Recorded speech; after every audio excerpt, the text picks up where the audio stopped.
जय माता दी। प्रेम से बोली संतोषी माता की जय। आज शुक्रवार के दिन आप सुनिए संतोषी माता की व्रत कथा। एक बुढ़िया थी और उसके 7 बेटे थे। 6 बेटे कमाने वाले थे और एक बेटा निकम्मा था।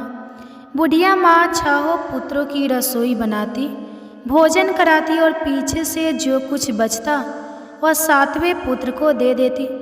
परंतु वह बड़ा भोला भाला था, मन में कुछ विचार नहीं करता था। एक दिन वह अपनी बहू से बोला, देखो मेरी माता का मुझ पर कितना प्रेम है। वह बोली, क्यों नहीं, सबका जूठा बचा हुआ तुमको खिलाती है। वह बोला, ऐसा भी हो सकता है क्या? मैं जब तक आंखों से ना देखूं मान नहीं सकता। बहू ने हंसकर कहा, देख लोगे तब तो मानोगे ना। कुछ दिन बाद बड़ा त्योहार आया। घर में 7 प्रकार के भोजन और चूरमा के लड्डू बने। वह जांचने को सर के दर्द का बहाना कर पतला कपड़ा सिर पर ओढ़कर रसोई घर में सो गया और कपड़े में से सब देखता रहा। 6 भाई भोजन करने आए। उसने देखा माँ ने उनके लिए सुंदर सुंदर आसन बिछाए, 7 प्रकार की रसोई परोसी। वह आग्रह करके जिमाती रही। वह देखता रहा। 6 भाई भोजन कर उठे। तब माँ ने उनकी झूठी थालियों में से लड्डुओं के टुकड़ों को उठाया और एक लड्डू बनाया। जूठन साफ करके बुढ़िया माँ ने पुकारा, उठ बेटा, 6 भाई भोजन करे, अब तू ही बेटा बाकी है, उठ और तू कब खाएगा? वह कहने लगा, माँ मुझे भोजन नहीं करना, मैं परदेश जा रहा हूँ। माता ने कहा, कल जाता तो आज ही जा। वह बोला, हाँ माँ, आज ही जा रहा हूँ। यह कहकर वह घर से निकल गया। चलते समय उसे बहू की याद आई। वह गौशाला में कंडे थाप रही थी। वह उसे जाकर बोला कि मेरे पास तो कुछ नहीं है, यह अंगूठी है सो ले लो और अपनी कुछ निशानी मुझे दे दो। वह बोली कि मेरे पास क्या है, यह गोबर भरा हाथ है। यह कहकर उसकी पीठ में गोबर के हाथ की थाप मार दी और वह चल दिया। चलते चलते दूर देश में पहुंचा। वहाँ पर एक साहूकार की दुकान थी। वहाँ जाकर बोला, भाई मुझे नौकरी पर रख लो। साहूकार को नौकर की ज़रूरत थी। साहूकार उससे बोला, तू नौकरी पर रह जा। लड़के ने पूछा, तनख्वाह क्या रहेगी? साहूकार ने कहा, काम देखकर दाम मिलेंगे। साहूकार की नौकरी मिल गई। वह सवेरे 6 बजे से रात्रि 12 बजे तक नौकरी करने लगा। कुछ दिनों में दुकान का लेन देन, हिसाब किताब, ग्राहकों को माल बेचना, सारा काम करने लगा। साहूकार के 7-8 नौकर थे। वे सब चक्कर खाने लगे कि यह नया नौकर बहुत होशियार बन गया है। सेठ ने भी काम देखा और 3 महीने के अंदर ही उसे मुनाफे का साझेदार बना लिया। 12 वर्ष में वह नामी सेठ बन गया और मालिक सारा कारोबार उस पर छोड़कर बाहर चला गया। अब बहू पर क्या बीती वह सुनो। सास ससुर उसे दुख देने लगे। सारी गृहस्थी का काम करा के उसे लकड़ी लेने जंगल में भेजते। इस बीच घर की रोटियों के आटे से भी जो भूसी निकलती, उसकी रोटी बनाकर रख दी जाती और फूटे नारियल की नरेली में पानी। इस तरह दिन बीतते रहे। एक दिन वह लकड़ी लेने जा रही थी कि रास्ते में बहुत सी स्त्रियां संतोषी माता का व्रत करती दिखाई दी। वहाँ यह खड़ी होकर कहने लगी, बहनों, यह तुम किस देवता का व्रत करती हो और इसके करने से क्या फल होता है? इस व्रत के करने की क्या विधि है? यदि तुम अपने इस व्रत का विधान मुझे समझाकर कहोगी तो मैं तुम्हारा बड़ा एहसान मानूंगी। तब उनमें से एक स्त्री बोली, सुनो, यह संतोषी माता का व्रत है। इसके करने से निर्धनता, दरिद्रता का नाश होता है, लक्ष्मी आती है, मन की चिंताएं दूर होती है, घर में सुख होने से मन को प्रसन्नता और शांति मिलती है, निपुत्री को पुत्र मिलता है, प्रीतम बाहर गया हो तो शीघ्र आता है, कुंवारी कन्या को मनपसंद वर मिलता है, राज्य द्वार में बहुत दिनों से मुकदमा चलता हो तो वह भी खत्म होता है, कलह क्लेश की निवृत्ति हो, सुख शांति हो, घर में धन जमा हो, पैसा जायदाद का लाभ हो और भी मन में जो कुछ कामना हो वह सभी संतोषी माता की कृपा से पूरी होती है। स्त्री कहने लगी, 1.25 आने का गुड़ चना लेना, इच्छा हो तो 5.25 आने का लेना या 1 रुपया का भी सहूलियत के अनुसार ही लेना। बिना परेशानी, श्रद्धा और प्रेम से जितना भी बन सके सवाई लेना। 5.25 पैसे से 5.25 आने तथा इससे भी ज़्यादा शक्ति और भक्ति के अनुसार ले लेना। हर शुक्रवार को निराहार रहकर कथा कहना और सुनना। इसके बीच कर्म टूटे नहीं, लगातार नियम पालन करते रहना। सुनने वाला कोई ना मिले तो घी का दीपक जलाकर उसके आगे जल के पात्र को रखकर कथा कहना, परंतु नियम ना टूटे। जब तक कार्य सिद्ध न हो नियम पालन करना और कार्य कर सिद्ध हो जाने पर व्रत का उद्यापन करना। 3 मास में माता फल पूरा करती है। यदि किसी के खोटे ग्रह हो तो भी माता 1 वर्ष में अवश्य कार्य सिद्ध करती है। कार्य सिद्ध होने पर ही उद्यापन करना चाहिए, बीच में नहीं करना चाहिए। उद्यापन में 2.5 सेर आटे का खाजा तथा इसी अनुसार से खीर तथा चने का साग बनाना। 8 लड़कों को भोजन कराना। जहाँ तक मिले देवर, जेठ, भाई, बंधु, कुटुंब के लड़के लेना। ना मिले तो रिश्तेदारों और पड़ोसियों के लड़के बुलाना। उन्हें भोजन कराकर यथाशक्ति दक्षिणा देना और माता का नियम पूरा करना। उस दिन घर में कोई खटाई नहीं बनाना। यह सब सुनकर बुढ़िया की बहू वहाँ से चल दी। रास्ते में लकड़ी के बोझ के बेच दिया और उन पैसों से गुड़ चना लेकर माता के व्रत की तैयारी करने लगी। आगे चली और सामने मंदिर है। यह सुनकर माता के मंदिर में जाकर माता के चरणों में लौटने लगी। इसके बाद वह माँ से विनती करने लगी कि हे माँ, मैं निपट मूर्ख हूँ, व्रत के नियम कुछ नहीं जानती हूँ, मैं बहुत दुखी हूँ। हे माता, हे जगजननी, मेरा दुख दूर करो, मैं आपकी शरण में हूँ। माता को दया आई। एक शुक्रवार बीती कि दूसरे शुक्रवार को ही इसके पति का पत्र आया और तीसरे को उसका भेजा हुआ पैसा भी आ पहुँचा। यह देखकर जेठानी मुंह सिकोड़ने लगी, इतने दिनों में इतना पैसा आया, इससे क्या बढ़ाव है। लड़के ताने देने लगे कि काकी के पास अब पत्र आने लगे, रुपए आने लगा, अब तो काकी की खातिरदारी बढ़ जाएगी, अब तो काकी बुलाने से भी नहीं बोलेगी। बेचारी सरलता से यह कहती है कि भैया पत्र आएगा, रुपए आएंगे तो हम सबके लिए अच्छा है। ऐसा कहकर आंखों में आंसू भरकर संतोषी माता के मंदिर में आकर मातेश्वरी के चरणों में गिरकर रोने लगी।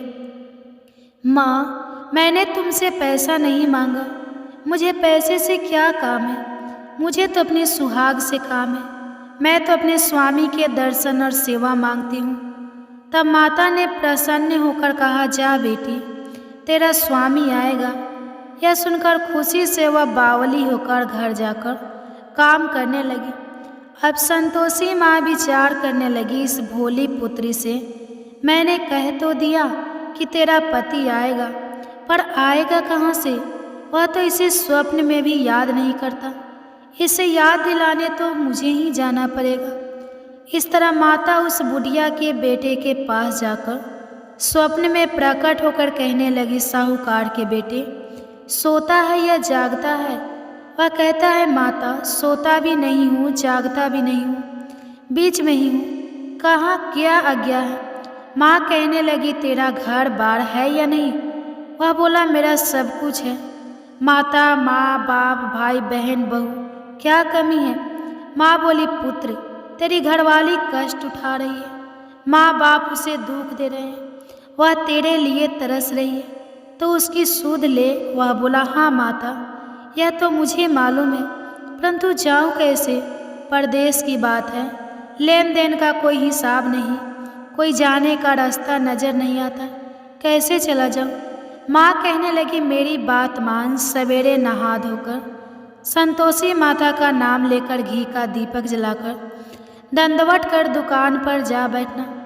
देखते देखते तेरा लेन देन चुक जाएगा, जमा माल बिक जाएगा, सांझ होते धन का ढेर लग जाएगा। अब तो वह सवेरे बहुत ही जल्दी उठकर मित्र बंधुओं से अपने सपने की बात कहता है। वह सब उसकी बात अनसुनी करके खिल्ली उड़ाने लगे। कहीं सपने भी सच्चे होते हैं। एक बूढ़ा बोला, देख भाई मेरी बात मान। इस तरह 5 साँच झूठ कहने के बदले देवता ने जैसा ही कहा है वैसा ही करना। तेरा क्या जाता है।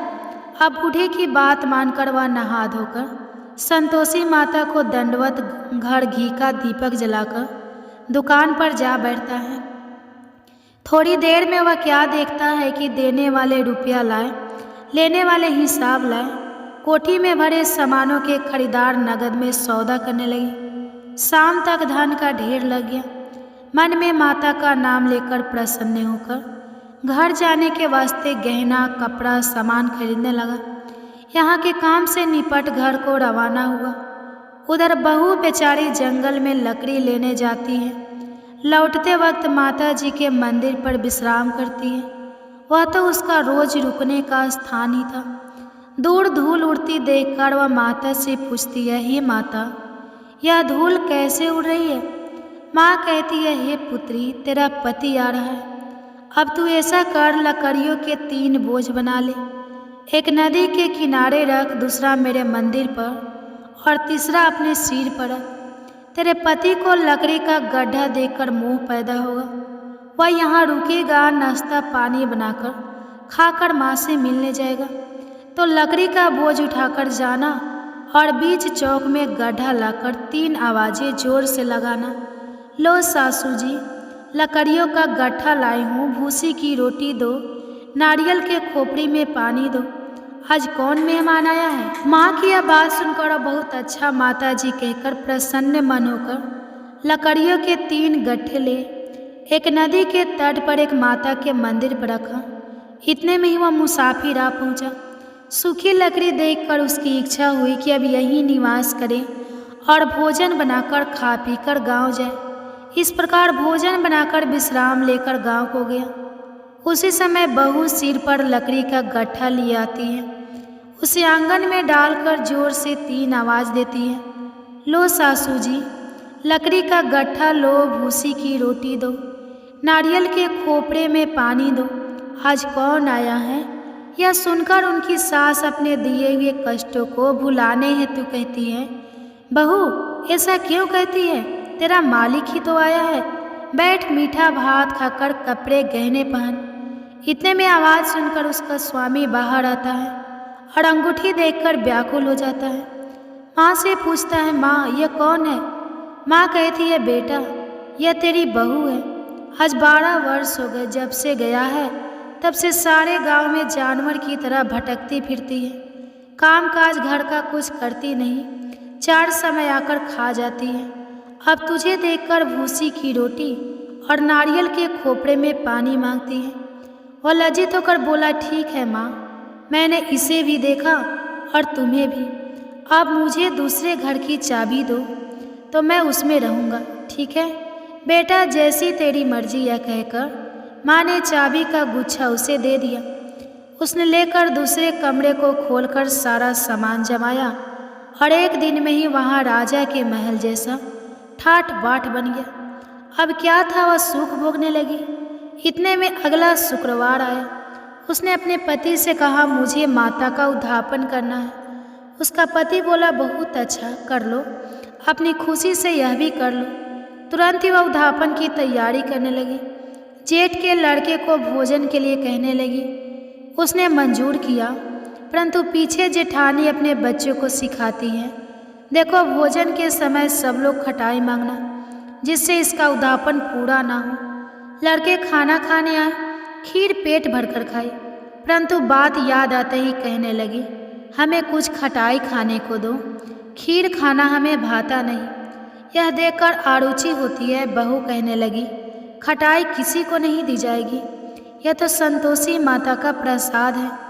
लड़के उठकर खड़े हुए और बोले, पैसे लाओ।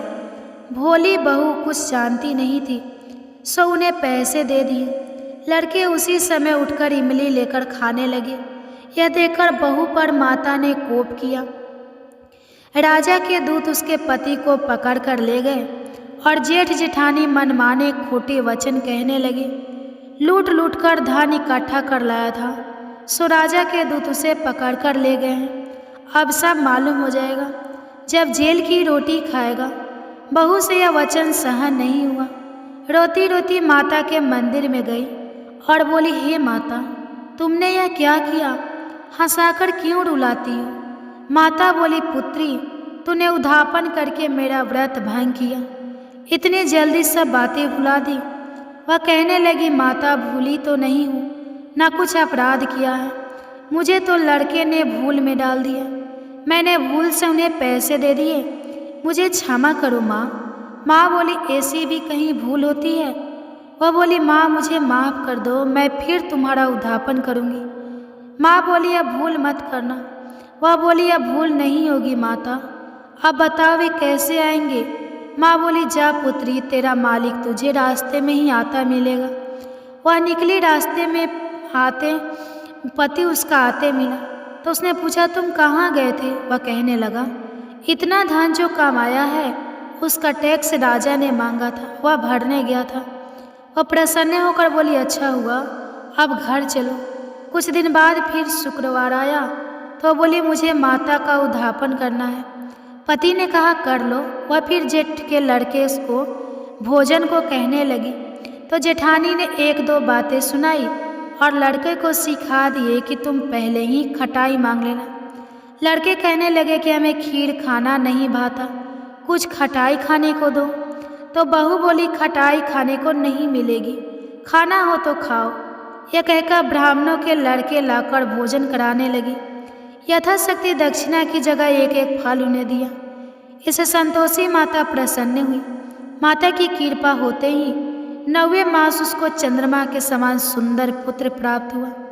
वह पुत्र को लेकर प्रतिदिन माता जी के मंदिर को जाने लगी। माँ ने सोचा कि यह रोज आती है, आज क्यों ना मैं ही इसके घर चलूं, इसका आसरा देखूं तो सही। यह विचार कर माता ने भयानक रूप बनाया। गुड़ और चने से सना मुख, ऊपर से सूंड के समान हो, ऊपर उस पर मक्खियाँ भिन भिना रही है। दहलीज में पैर रखते उसकी सास चिल्लाई, देखो कोई चुड़ैल डाकनी चली आ रही है, लड़कों इसे भगाओ नहीं तो किसी को खा जाएगी। लड़के डरने लगे, चिल्लाकर खिड़की बंद करने लगे। बहू रोशन दानवे से देख रही थी। प्रसन्नता से पगली होकर चिल्लाने लगी कि आज मेरी माता मेरे घर आई है। यह कहकर बच्चे को दूध पिलाने से हट जाती है। इतने में सास का क्रोध फूट पड़ा। वह बोली कि इसे देखकर कैसे उतावली हुई जो बच्चे को पटक दिया। इतने में माँ के प्रताप से जहाँ देखो वहाँ लड़के ही लड़के नजर आने लगे। बहू बोली, माँ जी, मैं जिनका व्रत करती हूँ या वह संतोषी माता है। इतना कहकर झट से सारे घर के किवाड़ खोल दिए और सबने माता के चरण पकड़ लिए और विनती कर कहने लगे, हे माता, हम मूर्ख हैं, अज्ञानी हैं, तुम्हारे व्रत की विधि हम नहीं जानते। तुम्हारा व्रत भंग करके हमने बहुत बड़ा अपराध किया है। हे माता, बहू को जैसा फल दिया वैसा सबको देना। जो भी यह कथा पढ़ेगा या सुनेगा उसके सभी मनोरथ पूर्ण होंगे। प्रेम से बोलिए संतोषी माता की जय। आइए अब सुनते हैं संतोषी माता की आरती। जय जय संतोषी माता मैया, जय संतोषी माता, अपने सेवक जन की सुख संपत्ति दाता। ओम जय संतोषी माता मैया, जय संतोषी माता, सुंदर चीर सुनहरी माँ धारण की हो, हीरा पन्ना दम की तन श्रृंगारी हो। ओम जय संतोषी माता मैया, जय संतोषी माता, गेरू लाल छटावन छवि बदन कमल सोहे, मंद हसत करुणामय, मंद हसत करुणामय, त्रिभुवन जन मोहे। जय संतोषी माता। ओम जय संतोषी माता। स्वर्ण सिंहासन बैठी चवड़े ढूरे प्यारे, धूप दीप मधुमेवा भोग धरे न्यारे। ओम जय संतोषी माता। मैया जय संतोषी माता। गुण अरुचिना परम प्रिय, माँ में संतोष कियो संतोषी कहलाए। भक्तन वैभव दियो। ओम जय संतोषी माता। मैया जय संतोषी माता। शुक्रवार प्रिय मानत आज दिवस सो भक्त मंडली छाई, गाथा सुनत मोही। ओम जय संतोषी माता। मैया जय संतोषी माता। मंदिर जगमगे ज्योति, मंदिर जगमगे ज्योति, मंगल ध्वनि छाई। विनय करे हमें बालक, विनय करे हमें बालक, चरण में सिर नाई। ओम जय संतोषी माता। मैया जय संतोषी माता। भक्ति भाव में पूजा अंगीकृत कीजिए, जो मन बसे हमारी इच्छा फल दीजिए। ओम जय संतोषी माता। मैया जय संतोषी माता। दुखी दूर दरिद्री रोगी संकट मुक्त कियो, बहुधन धाने भरे घरे सुख सौभाग्य दिए। ओम जय संतोषी माता। मैया जय संतोषी माता। ध्यान धरियो जिसे जननी, मन वांछित फल पाया। पूजा कथा श्रवण कर घरे आनंद आया। ओम जय संतोषी माता। मैया जय संतोषी माता। शरण गहे की लज्जा रखियो जगदम्बे, संकट तू ही नियारे दया माई अम्बे। ओम जय संतोषी माता। मैया जय संतोषी माता।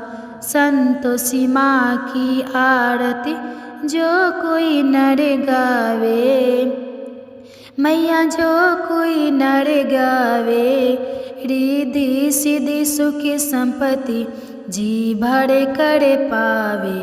ओम जय संतोषी माता। मैया जय संतोषी माता। ओम जय संतोषी माता। मैया जय संतोषी माता। प्रेम से बोलिए संतोषी माता की जय। आपको आज की कथा पसंद आए तो वीडियो को लाइक करके चैनल को ज़रूर सब्सक्राइब करिएगा और कमेंट्स में संतोषी माता की जय भी जरूर लिखिएगा। इसी के साथ आज आप हमारे चैनल पर और भी कथाएं सुन सकते हैं। ठीक है, तो प्रेम से बोलिए संतोषी माता की जय।